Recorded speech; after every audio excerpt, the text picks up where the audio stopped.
ओम नमः शिवाय ओम नमः शिवाय ओम नमः शिवाय ओम नमः शिवाय ओम नमः शिवाय। हरि ओम तत्सत हरि ओम तत्सत हरि ओम तत्सत हरि ओम तत्सत हरि ओम तत्सत। सभी महानुभावों को मेरा सादर नमस्कार, सादर वंदे। माताओं बहनों को चरण स्पर्श, सभी छोटों को बहुत बहुत प्यार। आज मैं सर्ववेद में भक्ति योग का भारतीय जीवन में महत्व के बारे में चर्चा करके मैं लाभ लूँगा। और इसमें भारतीय जीवन दर्शन में ब्रह्म, आत्मा, जीव, जगत आदि के समान ही भक्ति की महत्ता सर्वमान्य है। यही कारण है कि प्राचीन भारतीय ज्ञान वाणिज्य मत की प्रत्येक विद्या में किसी न किसी रूप में भक्ति को चर्चा अवश्य की गई है।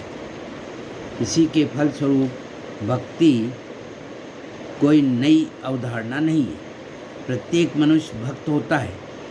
भक्ति इत्यादि रत्नादि के समान ही उसका स्वाभाविक गुण है, परंतु भक्ति में थोड़ा अंतर है। भक्ति के भिन्न भिन्न भावों के उद्बोधक कारण लोक में अत्यंत सहज रूप में उपलब्ध होते हैं। फलता उनको अनुभूति सहजता से हो जाती है। भक्ति के आलंबन तो भगवान है, वहाँ तक पहुँचने में सामान्य मनुष्य को कुछ कठिनाई होती है, परंतु एक बार भक्ति का उद्बोध हो जाने पर वह कभी तिरोहित नहीं होती है। ओम नमः शिवाय। अब मैं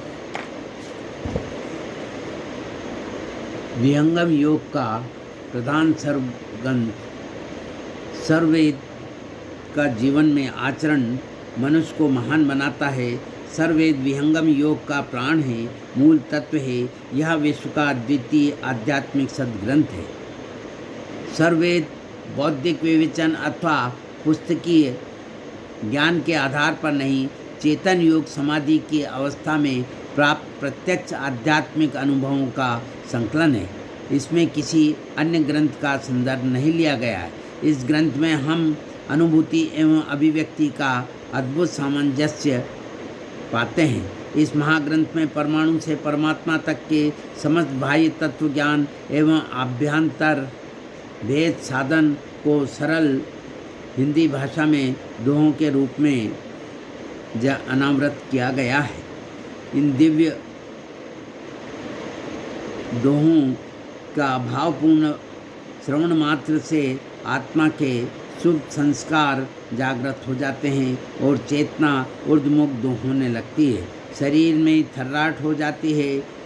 अज्ञान का आवरण क्षय होने लगता है। अध्यात्म अपने शुद्धतम स्वरूप में प्रकट हो जाता है। इसी के फलस्वरूप हर आज स्वागत नित्य गुरुवर संत सुभागम आइए। अध्यात्म विद्या दिव्य ज्योति सोम रस बरसाइए। हर विश्व शांति नाम मंगल परम गुरु को ध्याइए। वर्ग द्वंद्व शांति दूर कर भाव भेद मिटाइए। अद्भुत मार्ग योग विहंगम मैं तुमको बतलाऊंगा। यदि विधिवत तुम साधन करियो अमर लोक पहुंचाऊंगा। जिस प्रकार वृक्ष के मूल में जल सिंचन करने से सारा वृक्ष हरा भरा पुष्पित पल्लवित हो जाता है, उसी प्रकार एकमात्र सर्ववेद के स्वाध्याय एवं पाठ से मानव के आध्यात्मिक जीवन का पूर्ण विकास हो जाता है। ऐसा मेरा पूर्ण सत्य विश्वास है। हर ब्रह्म विद्या प्रकाश है, भक्ति मुक्ति सुख धाम। गाथा यह अध्यात्म है, अमत सनातन नाम। इसी के फलस्वरूप द्वितीय मंडल का प्रथम अध्याय मकतार पंच शब्द एवं उनकी भूमिया के बारे में आज हम चर्चा करेंगे व इसके बारे में 36 दोहे से 40 दोहों तक का वाचन कर मैं स्वयं लाभ लूँगा, वह सब महानुभावों को लाभ देने की कोशिश करूँगा। यही मेरी धारणा, यही मेरा पूर्ण विश्वास है।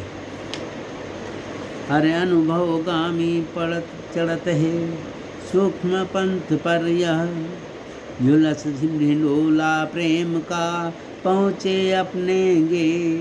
अमृत सागर उमड़िया सूझे वार न पार, परमानंदित हंस है छूटतिया संसार। प्राकृत भूमि पार कर मर्मी भेदी संत, दिव्य दृष्टि तब खुलत है सन्मुख दृश्य अनंत। सहमुखी भूमि को पास कर मन भवनामय लीन, निर्मल चेतन दृष्टि से देखे संत प्रचीन।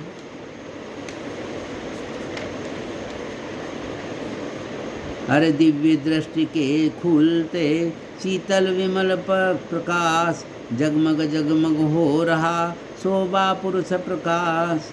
अब इसका मैं हिंदी भाष्य रूप प्रस्तुत कर रहा हूँ। अनुभव चेतन दृष्टि के प्रकट होने पर